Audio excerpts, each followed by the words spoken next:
ሃሌሉያ።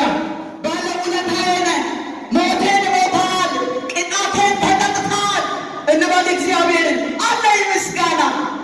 በአደባባይ ላይ ስለ እኔ ስትሰቀል አላፈርክም። አንተ በሠራው ሥራ ለእግዚአብሔር አብ ልጅ ሆንኩኝ። ሃሌሉያ። እናመሰግንሃለን።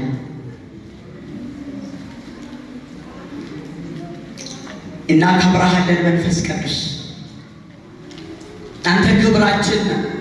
አንተ ምስጋናችን ነህ። አንተ የዘላለማችን ነህ። አንተ በእግዚአብሔር አብ ፊት የምንቆምበት ድፍረታችን ነህ። ሃሌሉያ። የተዳጠቅንበትን ያጠንበትን ልጅነት እንደገና የሰጠህን አምላክ ነህ። እናከብረሃለን እግዚአብሔር። ክብር ላንተ ይሁን። የመዳን ቀንድ ጌታዬ አምላኬ ያስነሳው ለኔ። ሃሌሉያ። ዘወትር ምማልድልህ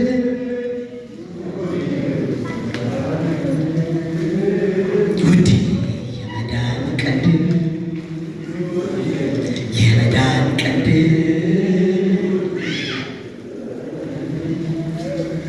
የመዳን ቀንድ ጌታዬ አምላኬ ያስነሳው ለኔ ከአብ ጋር ያስተራረቀ ዘወትር ምማልድልህ ውዴ የመዳን ቀንድ ውዴ የመዳን ቀንድ አማላጄ የዘላለም ነው ወዳጄ። ሃሌሉያ። የዘላለም ነው ወዳጄ ሊቀ ካህን ሆኖልኛል። ሊቀ ካህን ሊቀ ካህን ሆኖልኛል። ሊቀ ካህን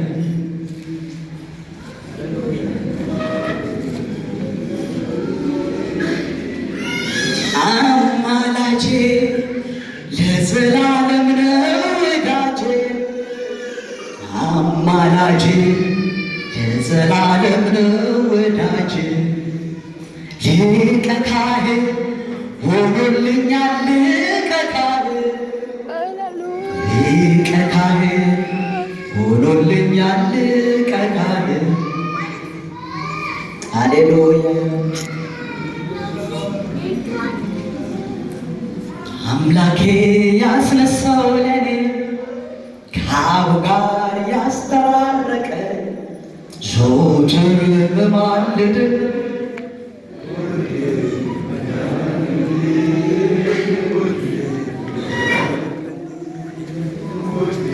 የመዳን ቀንድ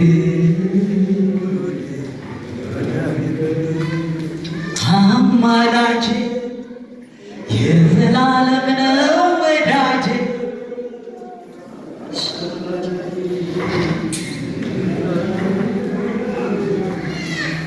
ሊቀ ካህን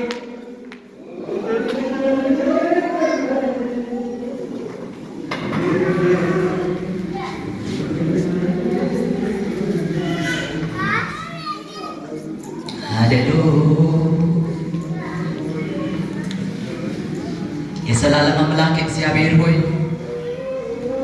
በዚህ ማለዳ ወደንና ፈቅደን እናመሰግናሃለን። ተስፋ ለሌለን ከጽድቅ ክልል ርቀን ለዘላለም ተስፋ በመቁረጥ ክልል ላይ ያለቀስን ለምንኖር ምንም ብናደርግ ምንም ብንሆን መክፈል የማንችለውን ዕዳ ተሸክመን ለምንዞር ለእኛ ሕይወትን ሰጠህ። ኢየሱስ ክርስቶስ በእኛ ምትክ አንተ ተቀብተህ ከእግዚአብሔር አብ ጋር አስታረከን። እንወዳለን። ብዙ ክብር ላንተ ይሁን። በብዙ እናመሰግንሃለን። አንተ የዘላለም አባታችን ነህ። አንተ የዘላለም ትምክህታችን ነህ። አንተ የዘላለም ክብራችን ነህ። አንተ የዘላለም ተስፋችን ነህ። በጌታ በኢየሱስ ክርስቶስ ስም ክብር ላንተ ይሁን። የእኛን ሞት ሞተህ የእኛን ቅጣት ተቀጥተህ በቀራንዮው መስቀል ላይ የእኛን ስቃይ ተሰቃይተህ የእኛን ነገር ሁሉ ጨርሰህ ለእግዚአብሔር አብ ልጆች አደረገን። ክብር ላንተ ይሁን። በዚህ ቀን ኢየሱስ ክርስቶስ ከብዙ ዓመታት በፊት ያደረገውን ነገር እያሰብን ዛሬም እንድናመሰግን ዛሬም አንተን እንድናመልክ ይህንን ቀን በዕድሜያችን ስለጨመርክ ክብር ለዘላለም ላንተ ይሁን። አቤቱ በዚህ ማለዳ ጸሎት እንጸልያለን። በየትኛውም በተስፋ መቁረጥ ምዕራፍ ላይ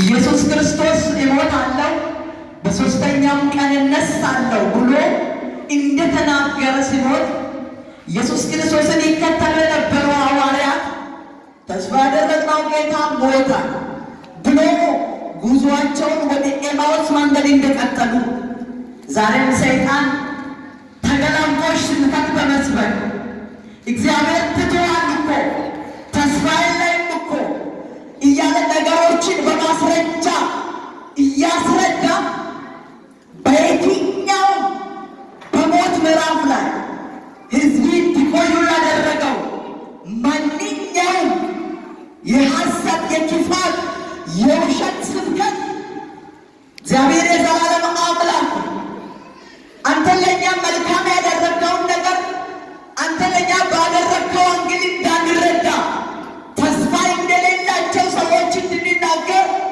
ነገሮቻችንን በማበላሻት በየትኛውም ሐዘን ሕይወታችንን ቤታችንን ሊመታ የሚፈልግ አውሬ በኢየሱስ ስም ይቀጣ። እስኪ አሜን በሉ። የትኛው በምድሪቱ ላይ ተገልጦ የሚሰራ ሰው በእግዚአብሔር ማዳን እንዳይደሰት፣ ሰው በእግዚአብሔር አባትነት እንዳይደሰት፣ በየትኛው ሁኔታ የሰውን የልብ ደስታ ሊናጠቅ የሚፈልግ የትኛው የዚህ ዓለም ገዢ የወንጌል ተቃዋሚ መንፈስ እንቃወማለን። በኢየሱስ ስም ስራው ይፍረስ። የሰራዊት አምላክ እግዚአብሔር ጸሎታችንን ስለተቀበለ ተመስገን።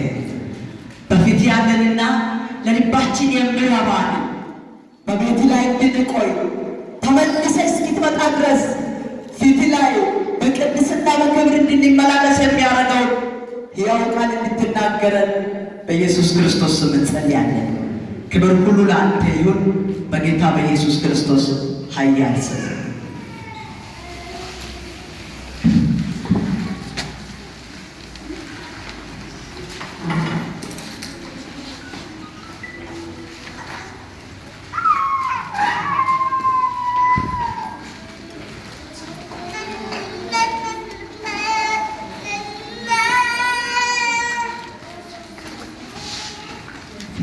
ከመጽሐፍ ቅዱስ አንድ ክፍል አነባለሁ። ዛሬ የምንካፈልበት ክፍል አይደለም፣ ግን ቅድምም ተነቧል፣ ደግሜ አነባለሁ። ሉቃስ ወንጌል ምዕራፍ 24 ከቁጥር 1 ጀምሮ ያለውን ሐሳብ አነባለሁ። እዛ አይደለም ዛሬ የምንካፈለው መልእክት ያለው እና እኔ አነባለሁ። ነገር ግን ከሳምንቱ በመጀመሪያ ቀን ያዘጋጁትን ሽቱ ይዞ ከእነርሱ ጋር አንዳንዶች ወደ መቃብር እጅግ ማልደው መጡ። ድንጋዩ ከመቃብሩ ተንከባሎ አገኙ። ገብተው የጌታን ኢየሱስን ሥጋ አላገኙ። እነሱ በዚህ ሲያመነቱ እነሆ ሁለት ሰዎች የሚንጸባረቅ ልብስ ለብሰው ወደ እነርሱ ቀረቡና ፈርተው ፊታቸውን ወደ ምድር አቀርቅረው ሳሉ እንዲህ አሏቸው፣ ያውን ከሙታን መካከል ስለምን ትፈልጋላችሁ? ተነስተዋል እንጂ በዚህ የሰው ልጅ በኃጢአተኞች እጅ አልፎ ሊሰጥና ሊሰቀል በሦስተኛውም ቀን ሊነሳ ግድ ነው እያለ ገና በገሊላ ሳለ ለእናንተ እንደተናገረ አስቡ፣ ቃሎቹንም አስቡ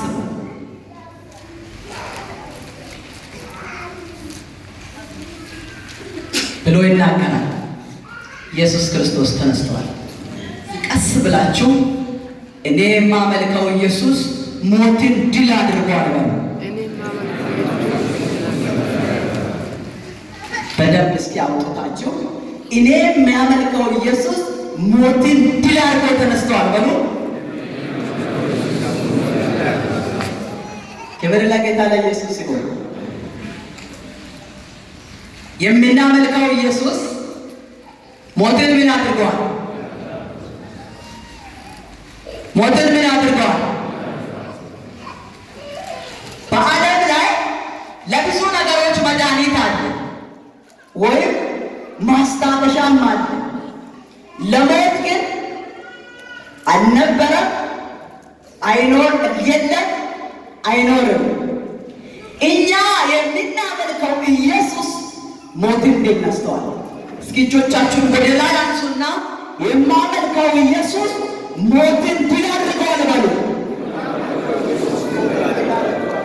ጩና እኔ የማመልከው ኢየሱስ ሞትን ድል ነስተዋል በሉ።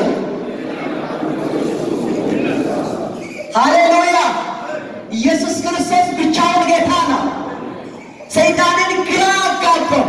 በእኛ ላይ ያደረገውን ፕሮግራም፣ በእኛ ላይ ሰይጣን የሰራውን ዲዛይን ከንቱ ያደረገው የኢየሱስ ክርስቶስ ሞትና ትንሣኤ ነው። ሃሌሉያ! ሲሞት ሞታችንን ሞታ፣ ሲነሳ ከእሱ ጋር ተነሳ። ሃሌሉያ! ኢየሱስ ክርስቶስ ጌታ ነው። ስለዚህ በዘመናችን ሁሉ ትንሣኤን ለመናገር የተጠራን ሰዎች ነው። እስኪ እንዲህ በሉ፣ የኢየሱስን ትንሣኤ ለትውልድ እናገራለሁ በሉ። ሞት ባለበት ምድር፣ በሽታ ባለበት ምድር፣ ኃጢአት ባለበት ዓለም አለን ኢየሱስ ክርስቶስን እንድንሰብክ ተጠርተናል። ክብር ለኢየሱስ ይሁን። ዛሬ እንዲህ በሚል ሀሳብ ጥቂት ሰዓት አብረን እግዚአብሔርን ቃል እንከፋፈላለን። ኢየሱስ ክርስቶስ ለእኛ ሞቶ ለእግዚአብሔር አብ ልጆች አድርጎ የሆነ ነገር እንድንሰራ ነው ሰጥቶን ሄደው። ይህን ነገር አብረን እንከፋፈላለን። የሆነ ጊዜ ተሰብከናል። ዳግሜ እንዲናገር ውስጤ ላይ ስለሞላ እናገራለሁ።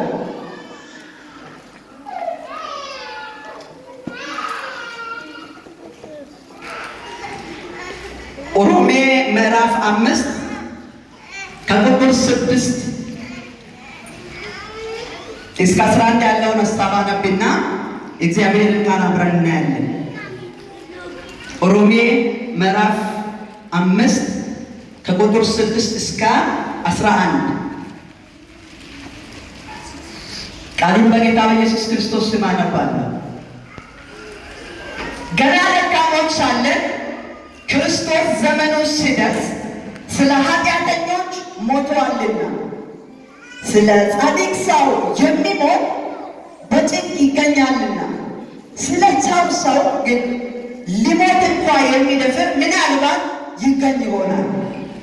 ነገር ግን ገና ኃጢአተኞች ሳለን ክርስቶስ ስለ እኛ ሞቷልና እግዚአብሔር ለእኛ ያለውን የራሱን ፍቅር ያስረዳል። ይልቁንስ እንግዲህ አሁን በደሙ ከጸደቅን በእርሱ ከቁጣ እንድናለን። ጠላቶች ሳለን ከእግዚአብሔር ጋር በልጁ ሞት ከታረቅን፣ ይልቁንም ከታረቅን በኋላ በሕይወት እንድናለን።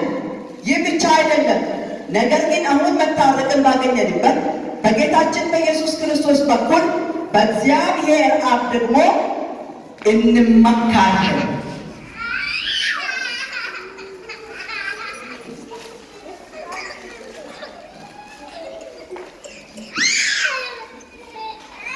አንደኛ ቆሮንቶስ ምዕራፍ 6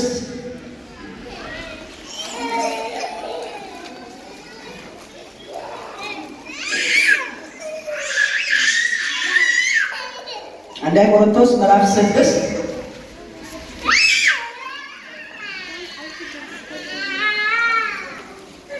ቁጥር 19 እና 20 ወይስ ሥጋችሁ ከእግዚአብሔር የተቀበላችሁ በእናንተ የሚኖረው የመንፈስ ቅዱስ ቤተ መቅደስ እንደሆነ አታውቁምን? በዋጋ ተገዝታችኋልና ለራሳችሁ አይደላችሁ። ስለዚህ በሥጋችሁ እግዚአብሔርን አክብሩ ይላል እና እንዲህ በሚል ሀሳብ ነው ጥቂት ነገር የሚናገረው። በዋጋ ተገዝተናልና የራሳችን አይደለም። በምን ተገዝተናል? ሁሉ ሰው ይናገራል። በምን ተገዝተናል? በዋጋ ተገዝተናልና የራሳችን አይደለም።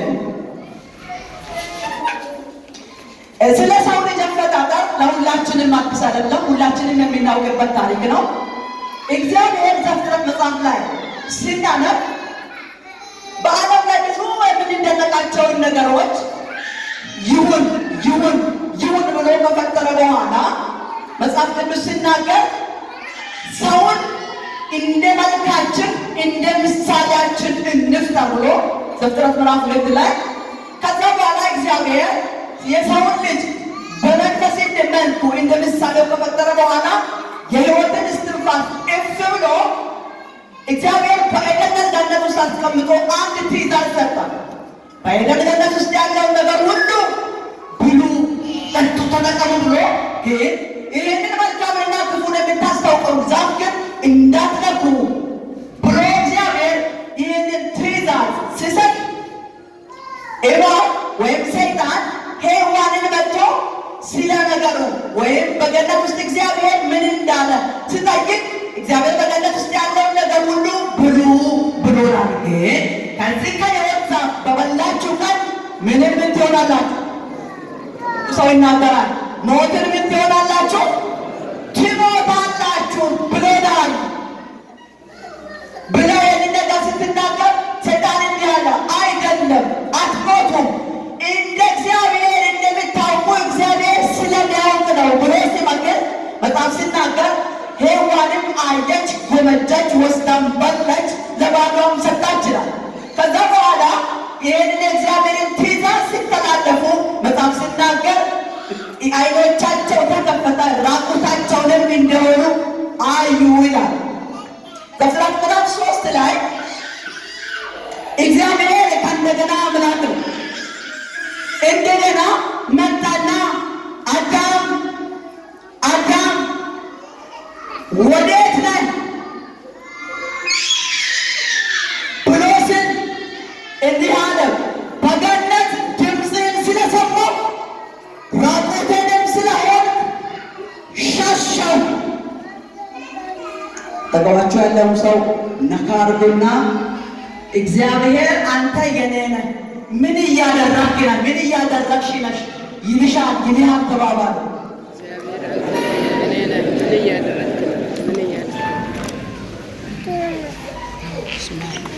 እያደረጉ የነበረው መጽሐፍ ሲናገር በኤደን ገነት ውስጥ የጠብቋትና ያለችዋት ዘንድ በኤደን ገነት ውስጥ አኖረ ነው ብለው ከዛ በኋላ ትእዛዝ ሰጠው፣ ይህንን አድርግ፣ ይህን አታድርግ ብሎ ይህንን ሲያደርግ አዳምና ሔዋን የእግዚአብሔርን ትእዛዝ ተላለፉ።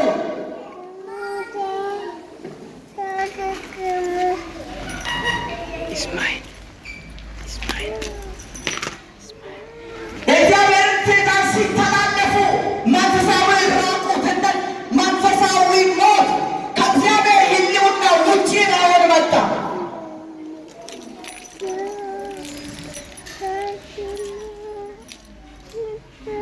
አጠገባችሁ ያለው ሰው ነካ አድርጉና ከእግዚአብሔር ስትለይ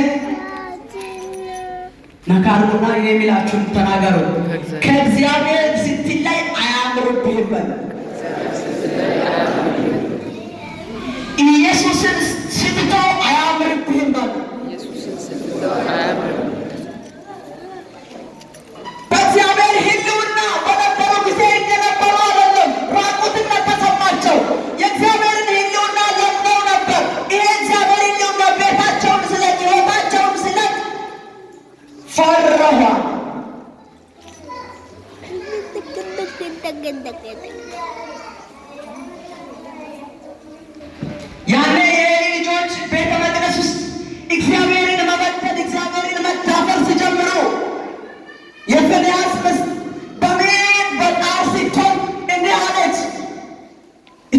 ወዲህ አለች ማለት የእግዚአብሔር ክብር እስራኤልን ለቀቀ።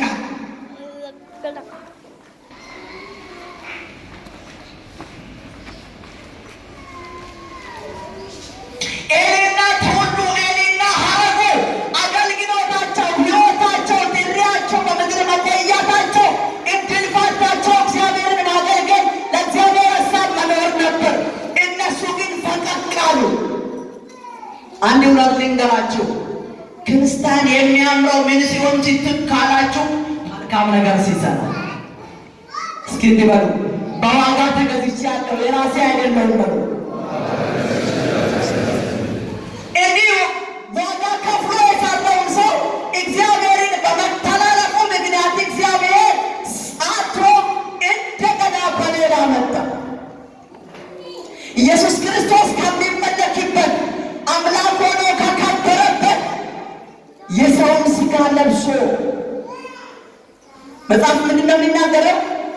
እግዚአብሔር አብ ሁለተኛ ቆሮንቶስ ምዕራፍ 5 ቁጥር 19 ላይ እግዚአብሔር በክርስቶስ ኢየሱስ ሆኖ ዓለምን ከማን ጋር ያስታርቅ ነበር? እስቲ ከእርሱ ጋር ነበሩ።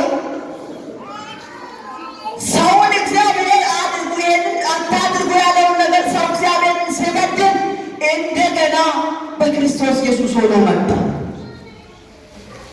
ስለኛ ተሰቀለ፣ ስለኛ ተሰቃየ፣ ስለኛ ተገረፈ። በስራ ያጠነውን ጽድቅ፣ በስራ ያጠነውን ወዳጅነት ራሱ በቀራንዮ መስቀል ላይ ተንጠልጥሎ ልጆቹ አድርጎ ወለደ። ስለዚህ እግዚአብሔር በዋጋ ገዝቻለሁ ስል ምን አድርጎልኛል? ምንድን ነው ያደረገው?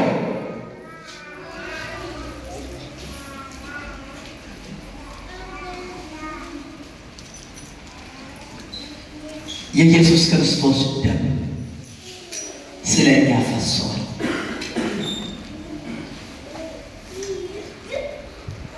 የምን ደም? ኢየሱስ ክርስቶስ። እስኪ የኢየሱስ ደም በሉ። የኢየሱስ ክርስቶስ ደም ስለኛ ፈሷል። ደም ሳይፈስ ስርየት የለም ይላል መጽሐፍ ቅዱስ። ስለዚህ አዳምና ሔዋን ባደረጉ ስህተት የሰው ልጅ ሁሉ ከእግዚአብሔር መንግሥት ርቆ ነበር። እንደገና በክርስቶስ ኢየሱስ በኩል ወደ እግዚአብሔር አብ መጣን፣ ልጆች አድርጎናል። ይሄ ልጆች አድርጎ የወለደን እግዚአብሔር እንዲህ ይለናል፣ በዋጋ ተገዝተሻል፣ በዋጋ ተገዝተሃል፣ የራስሽ አይደለሽም። ይሄ ማለት የእኛ ሥጋ ነፍሳችን ወይም ልባችን ውስጣችን የማይፈቅደው ነገር እንድናደር ተጽዕኖ የሚያደርግ ነው። ስለዚህ ሁል ጊዜ ለነፍሳችን ይሄ ድምፅ ሊያቃጭን ያስፈልጋል። እኔ የራሴ አይደለሁም። ለምንድን ነው የተገዛሁት? የተገዛነው በክርስቶስ ኢየሱስ ደም ነው። ጠገባችሁ ያለውን ሰው ነካ አድርጉና እግዚአብሔርን ቃል ስማ በሉ።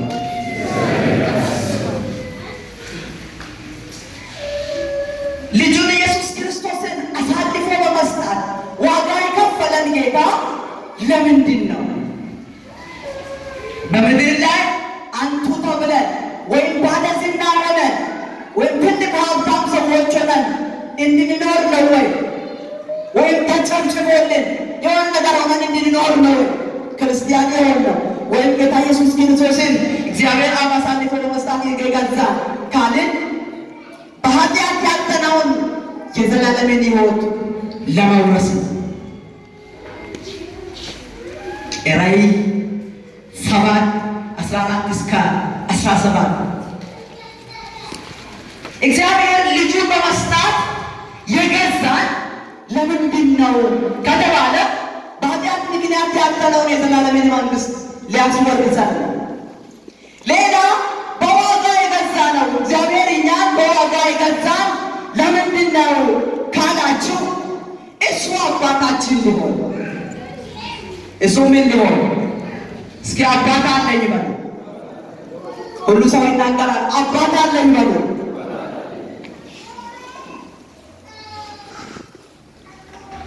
ሌላ ለምንድን ነው የገዛን ከተባለ ለራሱ ክብር ሊጠቀመው በዓለም ላይ በምንኖርበት ዘመን ሁሉ እስትንፋሳችን እስከሚቆምበት ጊዜ ድረስ የእሱን ደግነት እንድንናገር ነው። ኢየሱስ ክርስቶስ ጌታ ነው። ጌታ ኢየሱስ ክርስቶስ ለሐዋርያቶች እንዲህ ብለዋል። በኢየሩሳሌም በሰማርያ እስከ ምድር ዳርቻ ድረስ ምኖቼ ትሆናላችሁ። እስኪ ሁሉ ሰው ለኢየሱስ ክርስቶስ መልካምነት ምስክር ነው ይበሉ። በዋጋ የተገዛ ነው።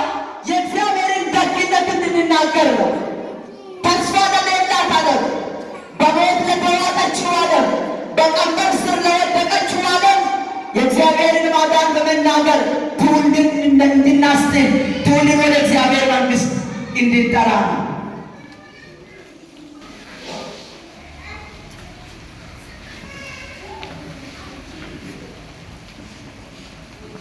ስለዚህ የተከፈለንን ዋጋ እንዴት እያየን ሰው የሆነ ነገር ዋጋ ሲከፍል ለከፈለው ዋጋ ይሳሳል። እግዚአብሔር አብ ውድ ልጁን ኢየሱስን አሳልፎ በመስጠት ልጆች አድርጎ ወልዶናል። ልጆች አድርጎ ጠርቶናል። ይሄ እኛ ያለንበት ዘመን ሰይጣን በረቀቀ ሁኔታ በሚሰራበት ዘመን አለ። በመጨረሻ ዘመን ላይ አለ። ጌታ ኢየሱስ ክርስቶስ ሊመጣ ደጅ ላይ በሆነበት ዘመን አለ። እንዴት እየተመላለስን በዋጋ እንደተገዛ ሰው ባለቤት እንዳለ ሰው የሞተ አባት ዋጋ የከፈለ አባት እንዳለ ሰው ነው ወይስ የራሳችንን የራሳችን አድርገን በማንነታችን ላይ የራሳችንን ነገር እየሰራ ነው? ሁላችሁም እንዲያዙና እኔ ኢየሱስ ነኝ በሉ። በየትኛውም በኑሮ ደረጃ ያለን ሰዎች፣ በየትኛውም በእድሜ ክልል ላይ ያለን ሰዎች መልእክት አለን። እናንተ የራሳችሁ አይደላችሁ። እስኪ እኔ የእግዚአብሔር ነኝ በሉ። እግዚአብሔር አባታችሁ ተብሎ ሊጠራ ቤታችሁን ገብተዋል። ዋጋ ከፍለዋል። ይሄ ዋጋ የከፈለው እግዚአብሔር የራስሽ አይደለሽም ብሎናል። ስለዚህ በዓለም ላይ ስንንቀሳቀስ የእግዚአብሔርን ደግነት እንናገር፣ በንግግርም በኑሮ በዓለም ላይ የጽድቅን ተጽዕኖ እንፍጠር።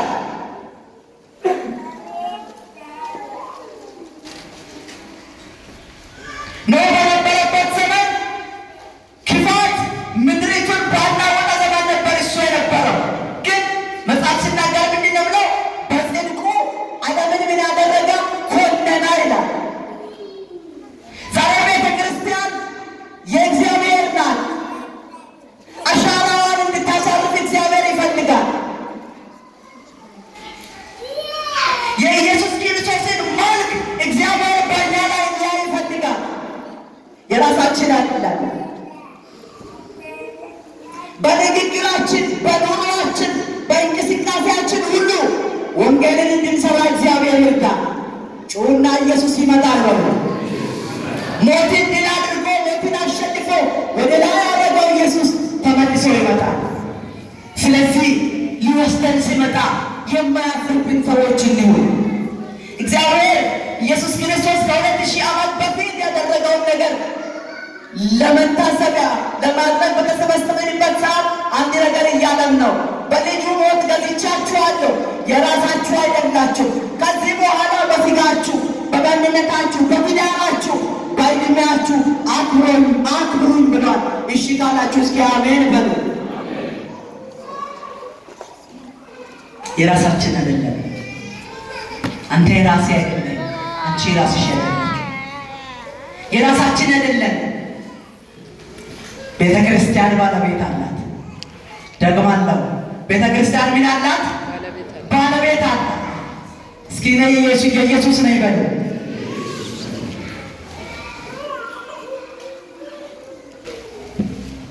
ስለዚህ እንዴት እየተመላለስን ኢየሱስ ቢመጣ ምን እየሰራ ነው?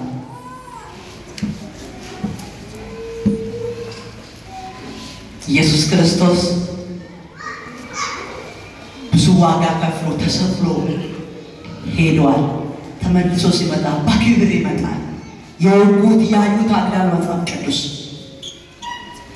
ስለዚህ በዓለም ላይ ያለው ሁኔታ በሕይወታችን ላይ ተጽዕኖ እያደረገ ነው። በዓለም ላይ ያለው መከራ፣ በዓለም ላይ ያለው ድሎትም በሕይወታችን ላይ ተጽዕኖ እንዳያደርግ፣ ማንነታችንን እንዳያስረሳ፣ በምድር ላይ የእግዚአብሔር በመሆን እንዳንኖር እንዳያደርገን ጥንቃቄ ልናደርግ ያስፈልጋል። እግዚአብሔር በልጁ በኢየሱስ ክርስቶስ ሞትና ትንሣኤ ዘላለማችንን ቀይሮ በዓለም ላይ በሱ ማንነት እንድንንቀሳቀስ አስቀምጦናል። ስለዚህ እንዴት እየተንቀሳቀስን ነው?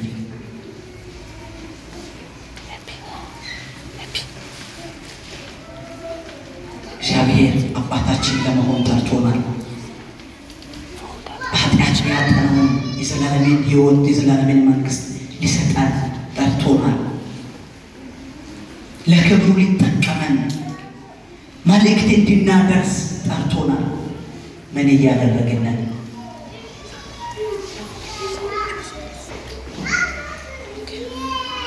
ሁላችንም እስኪ ባለንበት በእግሮቻችን ቆመን እንጸልያለን። ሁሉ ሰው ባለበት በእግሩ ይቆማል። እስኪ እንጸልያለን። እግዚአብሔር በዋጋ ተገዝተሃል፣ በዋጋ ተገዝተሻል። ያንቺ አይደለሽም፣ ያንተ አይደለህም። በምትኖርበት ዘመን መስክረኝ ደግነቴ፣ መልካምነቴ፣ አዳኝነቴ ተናገሪ ብሎናል እግዚአብሔር። እስኪ እግዚአብሔር ሆይ ደግነቴን እንድናገር፣ መልካምነቴን እንድናገር አቅም ስጠኝ እንበል። ኦ መንፈስ ቅዱስ እስኪ ሁሉ ሰው ይጸልያል። በዋጋ መገዛቴ እንዳልዘረጋ እንዳልረሳ፣ የራሴ እንዳላረግ ማንነቴ ባገኘው በተጠቃሚ ሁሉ የመንግስትን ስራ እንድሰራ እግዚአብሔር አቅም ስጠኝ እንበል። እግዚአብሔር አብ ልጁን ኢየሱስ ክርስቶስን አሳልፎ የሰጠው ቤተ ክርስቲያን ላይ ተሰብስበን ጀምረን እንድንባታ አይደለም። ይህንን ወንጌል ለትውልድ እንድንናገር ነው። በጣም በቀራንዮ መስቀል ላይ የወለደው የእሱን ደግነት እንድንናገር ነው። ሃሌሉያ! እስኪ መንፈስ ቅዱስን አቅም ስጠኝ እንበል። ወንጌልን በድፍረት እንድናገር፣ በንግግርም በኑሮ የተቸገሩ ሰዎችን በመርዳት ወንጌልን እንድናገር፣ ተስፋ ለሌላቸው ተስፋ ኢየሱስ አንተ እንደሆን በመስበክ ለአንተ እንዲኖር እግዚአብሔር አቅም ስጠኝ እንበል። በዋጋ ገዝቶናል፣ በውድ ደሙ ገዝቶናል።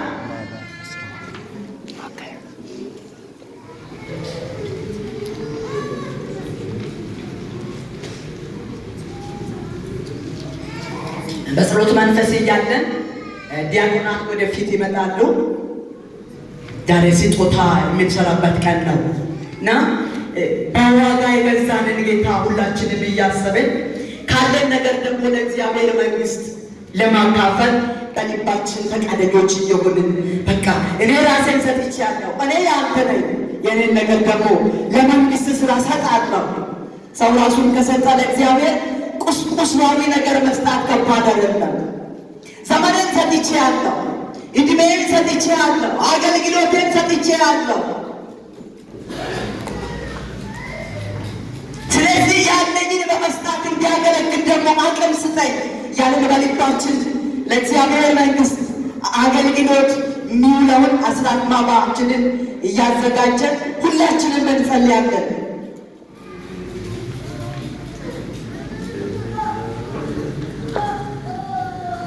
ሁላችን